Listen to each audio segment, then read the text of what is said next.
আপনি দেখছেন যে ব্যারিস্টার মীর আহমেদ বিন কাশেম আরমান, যিনি আমরা খুশি, আমরা খুশি তো আব্বা, আমরা খুব খুশি আব্বা, খুব খুশি।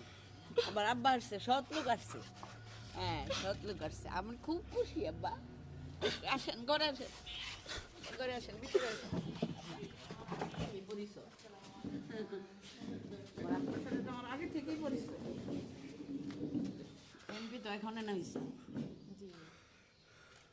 অনেক আগে থেকে আমার আব্বার সাথে আমার পরিচয়। আমি আমি যখন বের হয়ে আসি রান্নাঘর থেকে, আমার পরিবারের কাছে জানতে চাই তোমরা কেমন ছিল। সবার আগে যে পরিবারের কথা তারা বলেছে সেটা হচ্ছে মায়ের ডাক।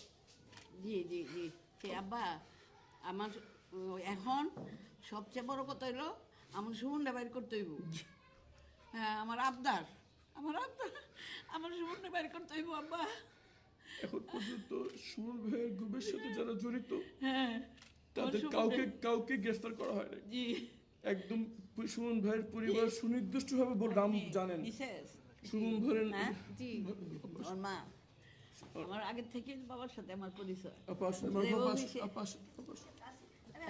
সুমন ভাইয়ের গুমের সাথে জড়িত সুমন ভাইয়ের পরিবার সুনির্দিষ্ট করে যারা ওনাকে উঠিয়ে নিয়ে গেছে তাদের নাম হ্যাঁ জি বলেছেন।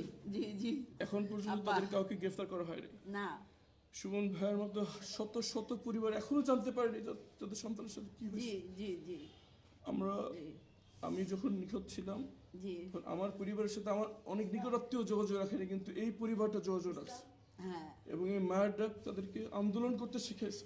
জি জি যে ঘরে বসে চোখের পানি ফেলান, আমাদেরকে রাস্তায় নামতে হবে, এই সাহসটা জুগিয়েছে আমাদের সুমন ভাইয়ের মা, সুমন ভাইয়ের বোন মারুফা আপা, আখি আপা, তুলি আপা। জি জি সুতরাং আমাদের এই সংগ্রাম ইনশাআল্লাহ চলছে এবং যতক্ষণ পর্যন্ত না জি জড়িতরা যত ক্ষমতাধর ব্যক্তি হোক, হ্যাঁ জি জি তাদের পেছনে যত বড় পরাশক্তি না থাকুক না কেন, জি যতদিন তাদেরকে বিচারের আওতায় না আনা হচ্ছে আমাদের এই সংগ্রাম চলবে।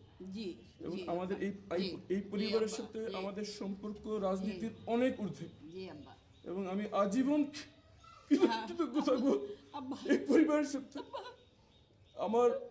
আমি যখন ছিলাম না তখন আমার পরিবারের সহায় ছিল মায়ের ডাক এবং এই সুমন ভাইয়ের পরিবার, আন্টি, মারুফা, পাখি, আলহামদুলিল্লাহ আলহামদুলিল্লাহ।